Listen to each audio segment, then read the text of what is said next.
Welcome to Educational Alpha. I'm Bill Kelly, CEO of CAIA Association, and your host, bringing you on-the-ground conversations with business leaders, educators, and industry colleagues from around the globe. Educational Alpha is sponsored by iCapital, the financial technology company with the mission to power the world's alternative investment marketplace. Part innovator, part educator, and part navigator of the alternatives industry, iCapital offers intuitive, scalable digital solutions that have transformed how private market and hedge fund investments are bought and sold. With iCapital, financial advisors, wealth managers, and asset managers around the world now have access to everything they need to deliver the return and diversification potential of alternatives to high net worth investors. To learn more, visit iCapital.com. In this episode, Bill welcomes Keith Black, a longtime colleague and cryptocurrency expert, to discuss the rapidly evolving world of digital assets. Keith shares insights from his extensive career, including his early work in commodity derivatives, hedge funds, and institutional consulting, as well as his role in the Chartered Alternative Investment Analyst Association. The conversation dives into Keith's move toward digital assets and cryptocurrencies, highlighting key topics such as the current state of institutional adoption, Bitcoin's rise, and the role of stablecoins. Listen in. Keith Black, welcome to Educational Alpha. Thanks for having me, Bill. Longtime friend and colleague, and I joined CAIA just about 11 years ago. As you know, I'm stepping down at the end of this year, but you were there when I walked in, running curriculum, did a lot of things for us, quasi-business development, traveled around the world. I think my very first trip to China and India might have been with you in both cases. So a lot of great history there and somebody I have a lot of respect for. And you've left CAIA a little while ago in pursuit of a lot of things, but you've gone into cryptocurrencies and digital assets and have written a book, which prompted me to reach back out to say, hey, I find this interesting. But before we get to that, maybe a little bit on your background. And I've always admired the fact that you have somebody who, you look at somebody like a Keith Black and say, wow, this is a very smart guy, all these credentials, degrees, PhD. He's an academic. And you've worn a lot of different hats, but not the least of which was you were a practitioner in Chicago at the very beginning of your career. So you don't have to start in elementary school, but maybe the beginnings, because I think that defines the professional you've become.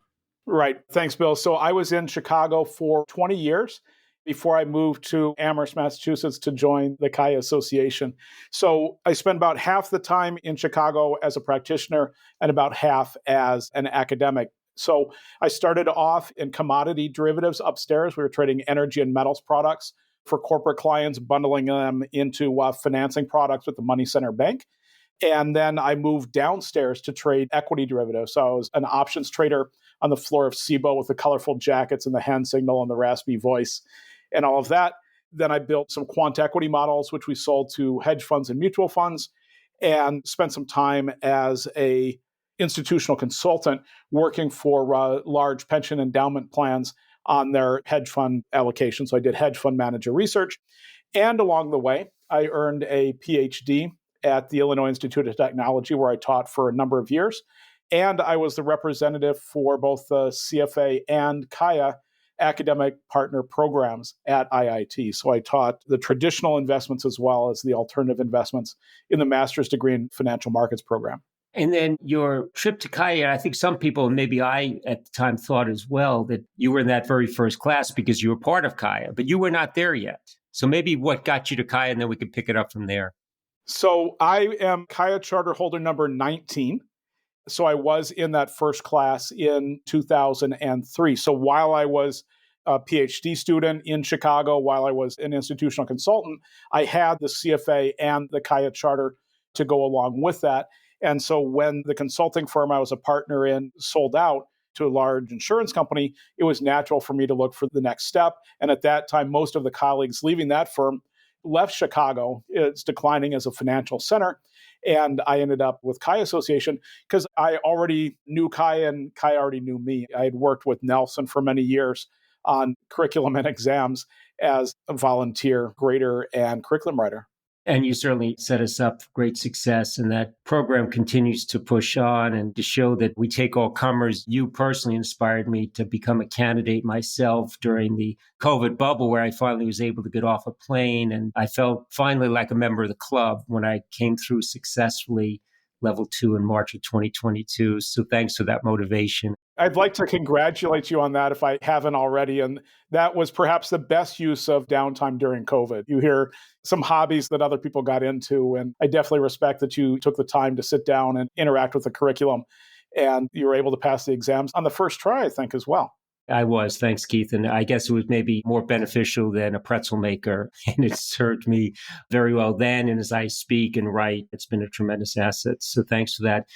So, Keith, one last stop inside of CAIA, which you were at the coalface with myself and Hossein, and that was the formation of the FDP Institute and a credential by the same name. And we were trying to solve for a data scientist communicating in Python or R with an analyst working on Excel spreadsheets and maybe macros. And how do they communicate in a coherent investment process? And out of that was born FDP.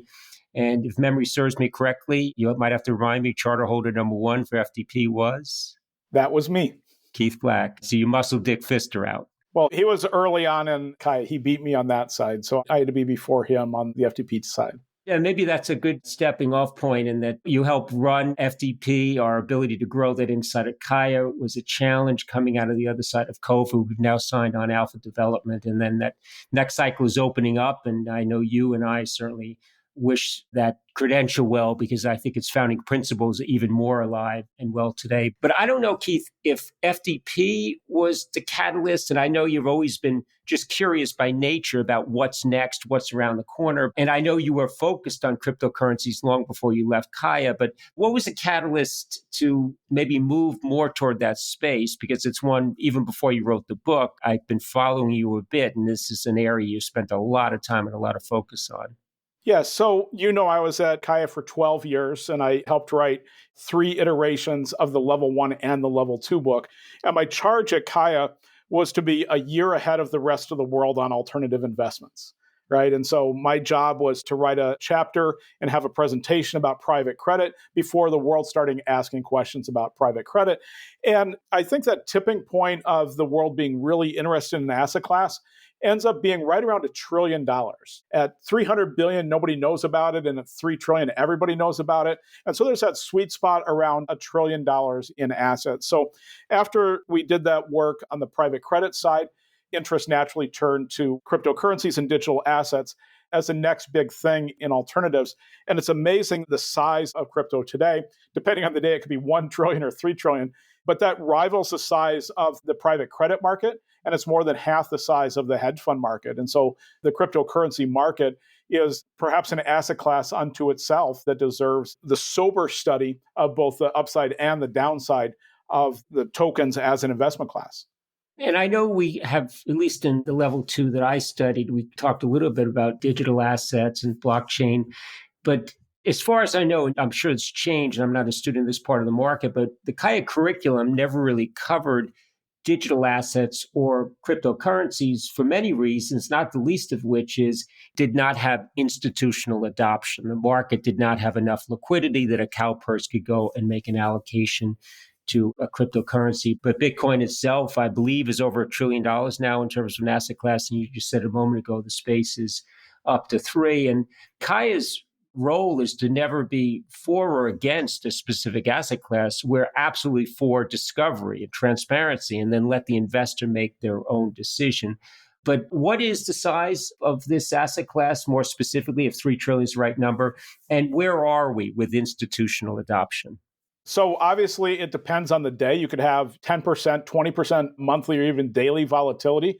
As of the day we're filming this, crypto is worth 2.24 trillion. You can go to CoinGecko.com. You'll see there's almost 15,000 coins. But what's interesting is out of those 15,000 coins that are worth 2.24 trillion, Bitcoin and Ethereum on their own comprise about 70% of that value, with Bitcoin at about 1.2 trillion at 61,000 and Ethereum almost 300 billion on its own. And so it's a highly concentrated market. So even though there's thousands of tokens, at this point, there's certainly less than 50 that are truly investment grade.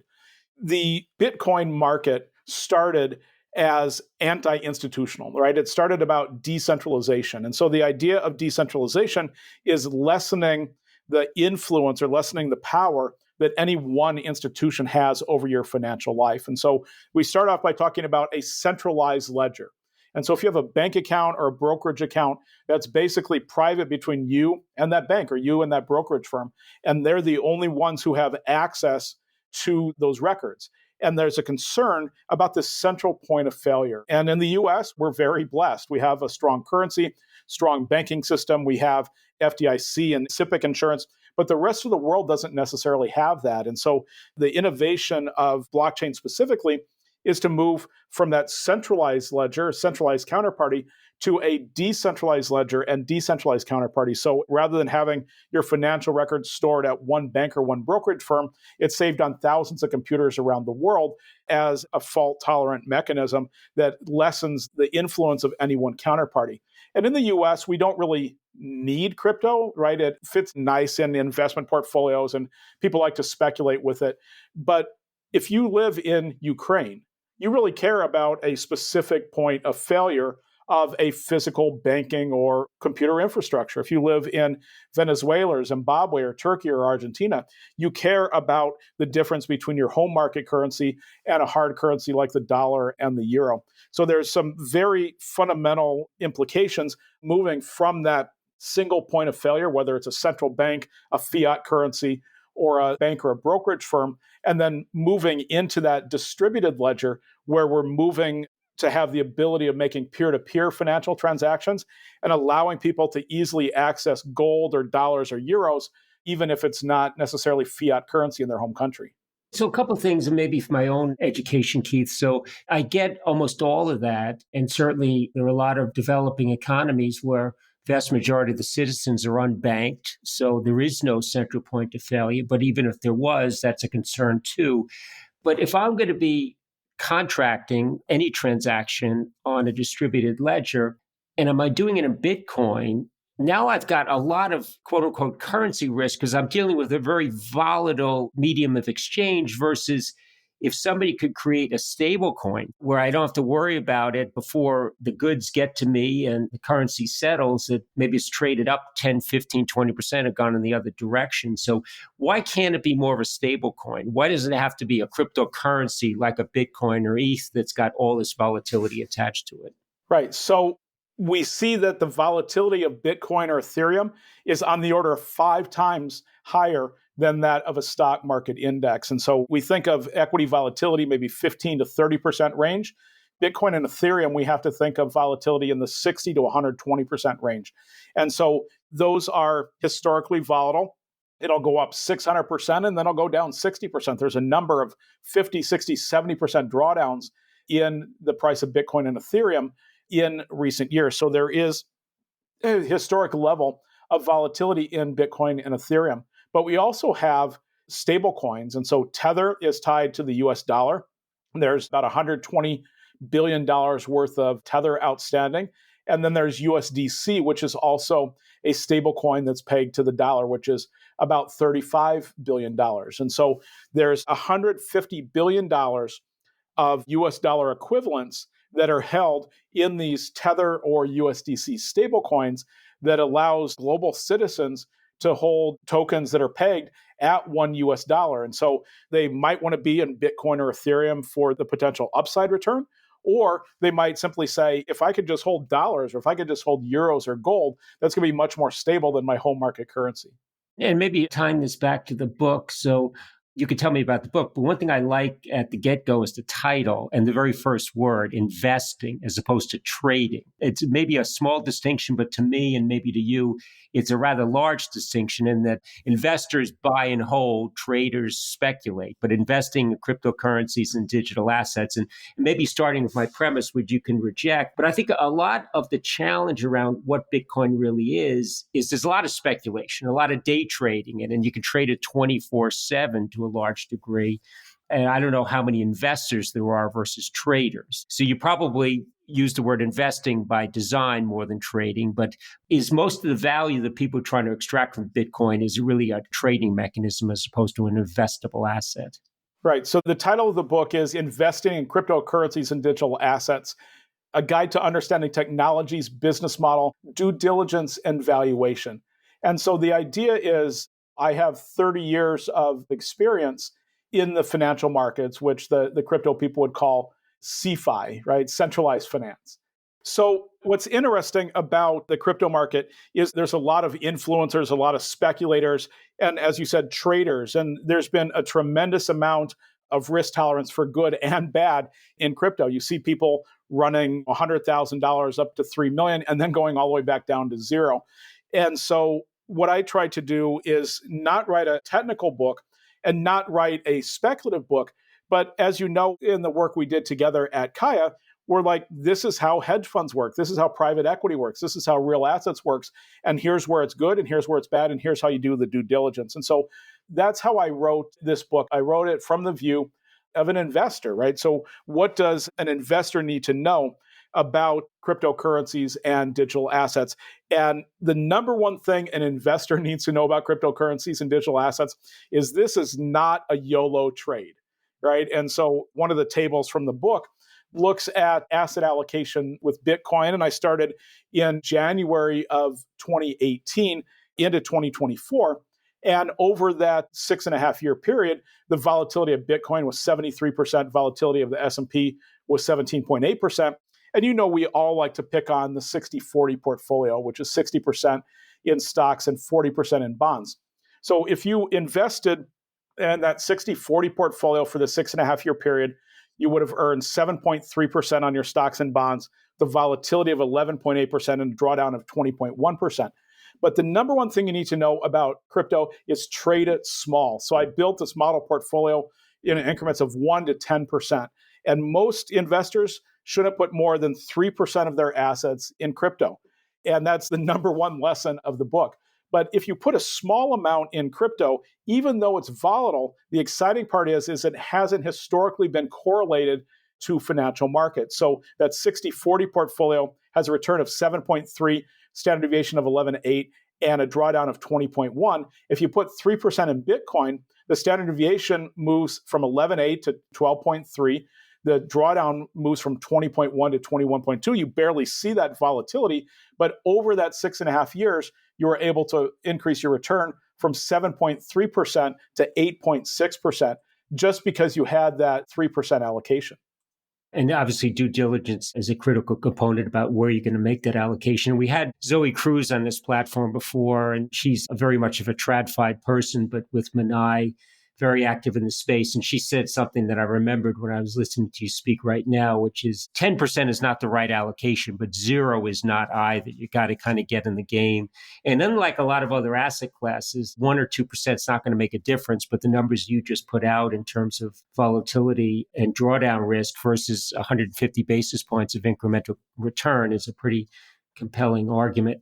So a couple of the other challenges, Keith, which I'm sure we've solved for them to some degree. I won't name the name, but a friend of ours had some Bitcoin that you know him well too on an old laptop and lost the password and couldn't get it out again. So custody has always been a bit of a challenge. And I think institutional investors, and maybe you and I as well, is we're used to drawdowns. We're not used to something going to 0 because we lost it. So where are we in the current state of custody and cold storage and never being in that dilemma like our friend where he simply can't get his holding back again?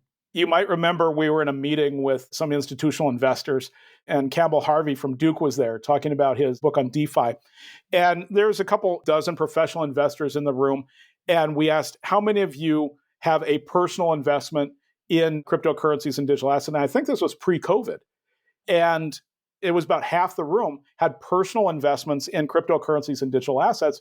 And then you say, as a pension fund, as a super fund, as an endowment or foundation, how many of you have professional investments in crypto? And I think it was 0 people, or maybe 1 or 2 in the room. And so there's a big difference between a personal investment and a corporate investment. And historically, there's been very little ability or tolerance of institutional investors to buy Bitcoin or Ether tokens directly, right? This custody is too difficult of a thing to solve, or at least it was pre-COVID. But what was interesting, and you know all about alternative investments. And everybody has their asset allocation. And you have to go to your investment committee and ask to invest in Bitcoin or Ethereum and what's the weight. And that could be a difficult discussion. But what we saw is the first time that pensions and endowments were going into crypto, they were allocating to hedge funds or venture funds within their existing asset allocation. And so the hedge funds and the venture funds were already there. They've already been approved by the investment committee, but they used a portion of their hedge fund and their venture allocations to invest in crypto-focused hedge funds and VCs, with the idea that those hedge funds and VCs had that professional custodian who would take care of that. So it's still relatively difficult and risky to custody your tokens yourself, whether it's on a PC, whether it's on your phone. It could be directly connected to the internet, could be in cold storage, or it could be on an exchange. And all of those have their pluses and minuses, which is a couple chapters in the book. But the big watershed moment for crypto was in January of 2024, when the SEC finally said, fine, go do what you're going to do, right? The SEC lost a lawsuit to Coinbase, who had a long-standing closed-end fund of Bitcoin, physical Bitcoin, and they were trying to convert it into an ETF. And there was many rounds of litigation.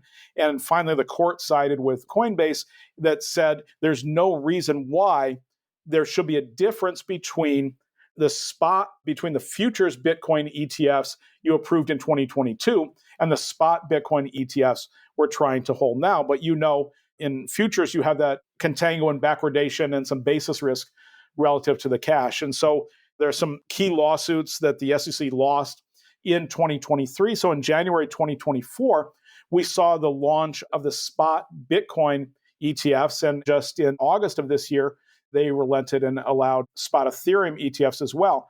So BlackRock and Fidelity quickly each raised over $10 billion in their spot Bitcoin ETFs in a matter of weeks, the fastest ETF launches ever to hit $10 billion, faster than GLD, which held the record for many years before that.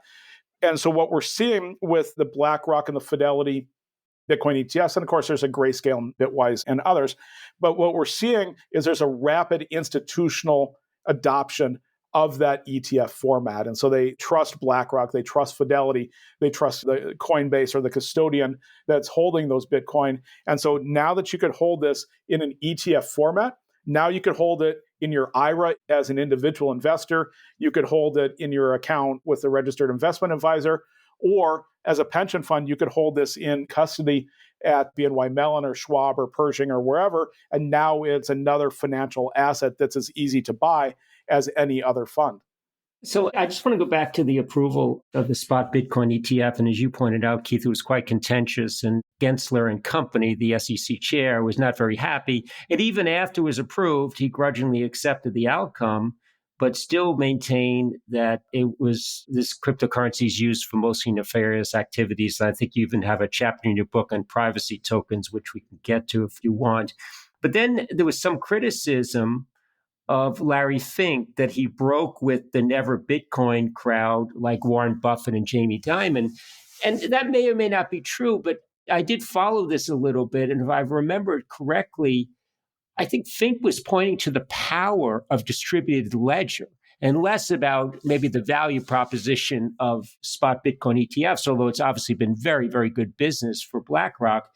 But maybe if you had any thoughts on that, but I do want to talk about blockchain and the power that has and what we're seeing in the private markets today as well. And it's certainly ironic that BlackRock and Fidelity are big players here, because Bitcoin started off as an anti-establishment experiment. It started off with a mistrust of commercial banks and a mistrust of central banks. And the idea was to be a peer-to-peer digital cash that would allow people to exchange value worldwide outside of the existing government, outside of the existing banking system. So it is somewhat ironic that the big banks and asset managers are taking share here in something that was meant to be kind of underground and subversive in the beginning. But the idea of this distributed ledger, and this could be used for anything, and a lot of people focus on the value of Bitcoin or the value of Ethereum, but we just saw the California DMV just put 20 million car titles on the Avalanche blockchain.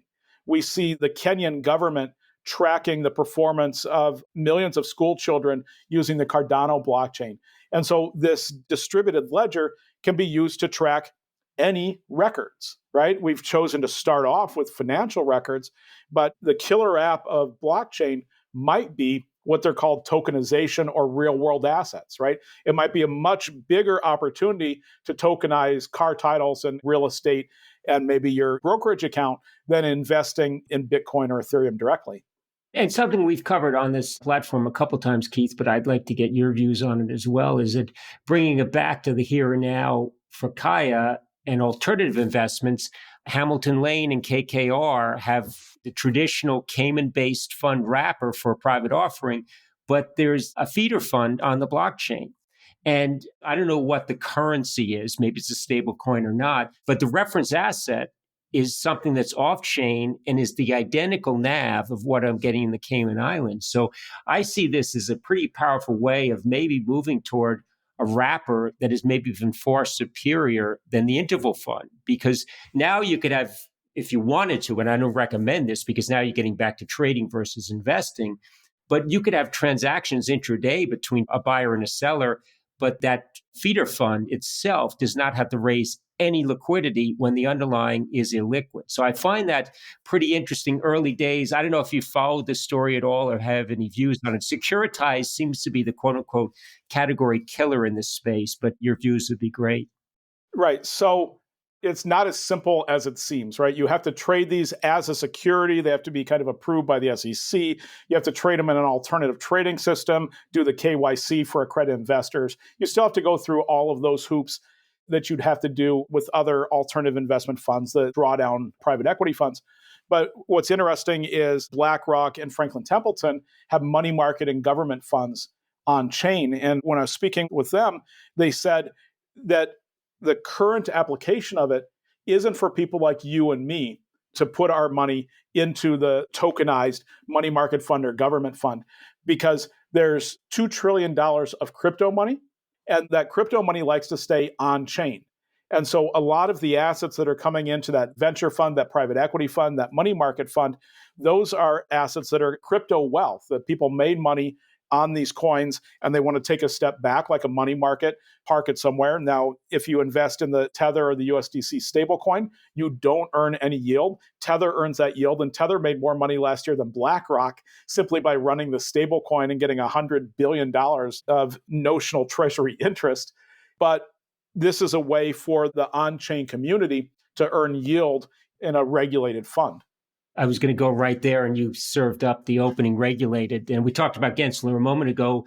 But as we go forward and more financial transactions are happening on distributed ledger, and this is maybe crashing into democratization where the average person has access to very sophisticated product, all things being equal, I think we need to have more, not less regulation. It needs to be sensible. It needs to be wrapped in maybe more teaching the investor about the asset class as opposed to watering it down in the first place. But where do you see regulation going in this space? And it's got to be enlightened. And maybe that's an oxymoron when I put that next to Washington, D.C. But what are your views on where we're going with regulation?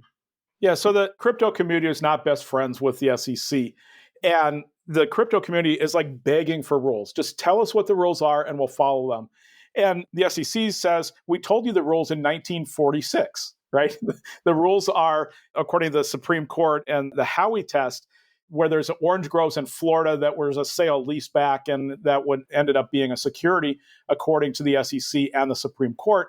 And now 80 years later, we're using that as the definition for digital assets. And so the crypto community says, please give us rules. And the SEC says, we gave you rules 80 years ago. And so there's a disconnect there. But what the crypto community is worried about is regulation by enforcement. And there's not clear modernized rules that they need to follow, but then the SEC will come in and give you a fine of millions of dollars and shut down your business because you didn't follow the rules that the crypto community said weren't clear. And so what ideally would happen from the point of view of the crypto community is to have something like the crowdfunding rules, right? So under the Obama administration, they said, here's how retail investors can invest up to $5 million in a crowdfunded venture capital opportunity, right? You don't have to be an accredited investor. You don't have to be a venture capital firm. Anyone can invest in crowd-funded assets. Anyone can invest in venture capital, non-traded companies if you limit the amount they can invest relative to their income or their net worth, and if there's disclosure and somebody's keeping track of the amount that they invest. And so it's interesting that they made this crowdfunding regulation for a market on the order of $50 billion, and they haven't made any regulations on digital assets. Yeah, and I think to be pointing back to something that is decades ago in an industry that's changed so dramatically just in a handful of years simply doesn't work. And maybe last point, Keith, before I let you go, and maybe it's tied to regulation a little bit, but you've got young kids moving into adulthood as I do, and I look at them and their concept of privacy and maybe our view of ethics are very different than perhaps this next generation. But there is this concept of a fiduciary duty in financial services, and that gets into privacy as well. But the more you have assets out in a distributed ledger, will these blockchains have to be more permissioned and maybe more closed, which maybe runs against the grain of why they were created in the first place? But once you start to move this away from virtual yachts and into trading shares in a real live private equity fund, it is a very different beast. So one of the key words in the crypto landscape is permissionless. Anyone with an internet connection and some funds can participate in this global network, this global exchange of value. And the founders of it said, hopefully without KYC, we don't care what country you're in or who you are. And it's the ultimate in democratization. But we need to think about the security of that system and the privacy of that system. And so if you're in any type of product that requires you to be an accredited investor, a qualified purchaser, if you're trading any kind of securities, now that's going to be on a permissioned blockchain. So as I said, with those tokenized offerings, you can't go onto Coinbase and buy shares in that KKR fund. You have to have a relationship with somebody like KKR.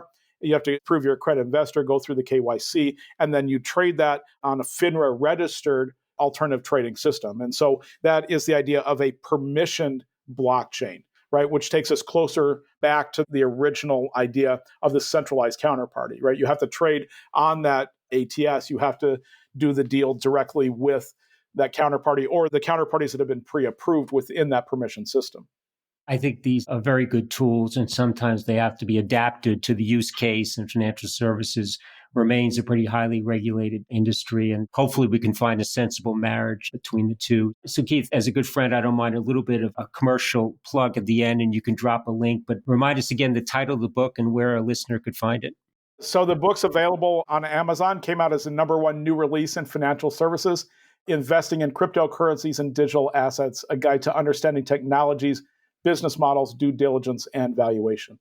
Well done, Keith. I appreciate you always being curious and maybe helping to explain the unexplainable to people like me. And it's a space that does interest me a lot. So I personally will pick up a copy and give it a shot and come back to you with some questions and maybe a follow-up interview. But great to see you again. Thanks for all you do, and hope to see you when I'm next in Nashville.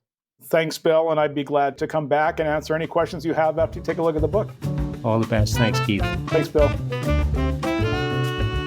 Thank you for listening to Educational Alpha. I'm your host, Bill Kelly. Learn more about the CAIA Association and subscribe to the show at CAIA.org. That's CAIA.org. See you next time.